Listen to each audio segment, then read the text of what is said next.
আসসালামু আলাইকুম এভরিওয়ান, সবাই কেমন আছেন? আশা করি সবাই ভালো আছেন। আর কে কোন জায়গা থেকে আমার ভিডিওটি দেখতেছেন অবশ্যই কমেন্ট করে জানাবেন। আজকে আমি দুপুর থেকে ভিডিওটা শুরু করতেছি। দুপুরে কি কি রান্না করলাম আর কি কাজ করলাম সব কিছু আপনাদের সাথে শেয়ার করবো আজকের ব্লগে। এই তো আমি ফার্স্টে কাঁচামরিচ এবং পেঁয়াজ কুচি করে নিচ্ছি।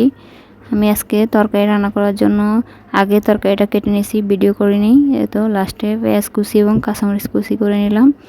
এই তো আমি আজকে সবজি রান্না করব সব মিলিয়ে। কিন্তু আমি ফার্স্টে চুলাতে একটা কড়াই বসিয়ে দিয়েছি। এখানে আমি পরিমাণ তেল এবং পেঁয়াজ কাঁচামরিচ কুচি দিয়ে দিব। আর আপনারা যদি আমার ফেসবুক পেজ থেকে দেখে থাকেন অবশ্যই পেজটি ফলো করে রাখবেন। আর যদি ইউটিউব চ্যানেল থেকে ভিডিওটি দেখে থাকেন অবশ্যই আমার চ্যানেলটি সাবস্ক্রাইব করে রাখবেন। আমি এখানে আদা রসুন পেস্ট দিয়ে দিচ্ছি। আদা রসুন পেস্ট দিয়ে আবার কিছুক্ষণ নাড়াচাড়া করে নিব। আসলে আমরা অনেকদিন ভিডিও দিতে পারিনি, বাংলাদেশের অবস্থা পরিস্থিতি সবই অনেক খারাপ ছিল, তার জন্য পেজের রিচ একদম ডাউন হয়ে গেছে। আপনারা যারাই আমার ভিডিওটা দেখবেন অবশ্যই একটা কমেন্ট করে একটা লাইক দিয়ে যাবেন। এই তো আমি সমস্ত গুঁড়া মশলাগুলো দিয়ে একটু সামান্য পানি দিয়ে এখন এটা কষিয়ে নিব ঢাকনা দিয়ে কিছুক্ষণের জন্য। এই তো আমি অনেকক্ষণ কষানোর পর এবার ঢাকনাটা খুলে একটু নাড়াচাড়া করে এখানে আমি মাছ দিয়ে দিব। আমি মাছটা আগে থেকে বেজে রাখছি। এই তো আমি এখানে পাঙ্গাস মাছ নিয়েছি। এই তো মাছটা দিয়ে দিছি। এখন অনেকে আমাকে কমেন্ট করবেন, ওয়াক আপনি কি ফাঙ্গাস মাছ খান? ফাঙ্গাস মাছ আমরা খাই না ওই সেই। আসলে ভাই ফাঙ্গাস মাছ যদি আপনারা নাই খান তাহলে এত দাম কেন? ফাঙ্গাস মাছের এত দাম কেন? এগুলো কিনতেও তো আমরা পারতেছি না। যাই হোক, অনেক কথা বলে ফেললাম, কেউ কিছু মনে করেন না। আমরা অনেকে খাই অনেক জিনিস, অনেকে খাই না।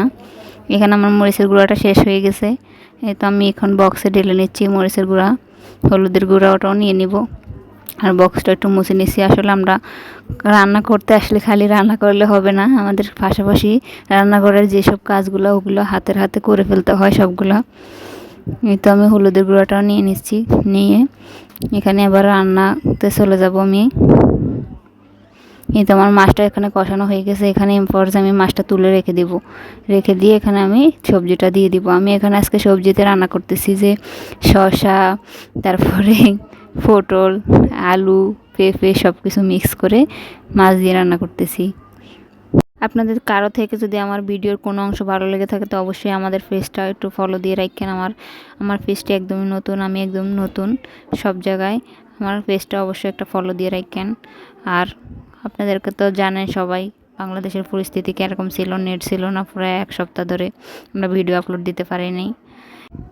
এই তো আমি তরকারিটা কষাতে দিয়ে এখানে আমি একটু চুলাটা মুছে নিলাম। আবার তরকারিটা একটু মাঝে মাঝে মাঝে মাঝে আমি একটু তরকারিটা নেড়ে দিলাম। দিয়ে আবারও ঢাকনা দিয়ে রেখে দেবো। ঢাকনা দিয়ে একটু কষাতে দিয়ে এখানে আমি কাঁচামরিচ নিয়ে নিয়েছি। আসলে আমি কাঁচামরিচ দিয়ে তরকারি খাই। এই তো আমি কাঁচামরিচ অর্ধেকটা নিয়ে নিয়েছি। এখানে এগুলো কাঁচামরিচগুলো ভালো করে ধুয়ে হালকা পানি দিয়ে সিদ্ধ করে আমি ব্লেন্ডার করে নেব। ব্লেন্ডার করে আমি আর কি মশলার মতো আদা রসুন পেস্টের মতো অল্প অল্প করে দিয়ে তরকারির ভিতরে রান্না করে খাই। এই তো আমি মাছটা দিয়ে দিলাম তরকারিটা কষানোর পর। এখন পরিমাণ মতো জল দিয়ে দিব বেশি করে, দিয়ে ঢাকনা দিয়ে ঢেকে রান্না করে নেব।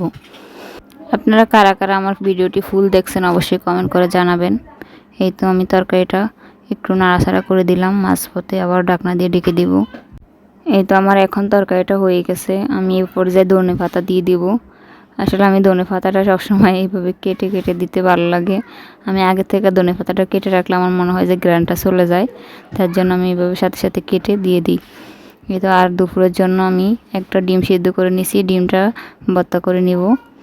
পেঁয়াজ শুকনো মরিচ দিয়ে লবণ দিয়ে মেখে আমি ডিমটাকে মতে ভর্তা করে নেব। আর এটা দেখানোর কিছুই নেই, আর তারপরে আমি আপনাদের সাথে কিছুটা শেয়ার করলাম। এখন এই তো আজকের ভিডিও আমার এখানে শেষ। ভিডিওটি কেমন লাগছে অবশ্যই কমেন্ট করে জানাবেন সবাই। আর সবাই ভালো থাকবেন। আজকে তো খেতে চলে আসছি। সবাই ভালো থাকবেন। আল্লাহ হাফেজ।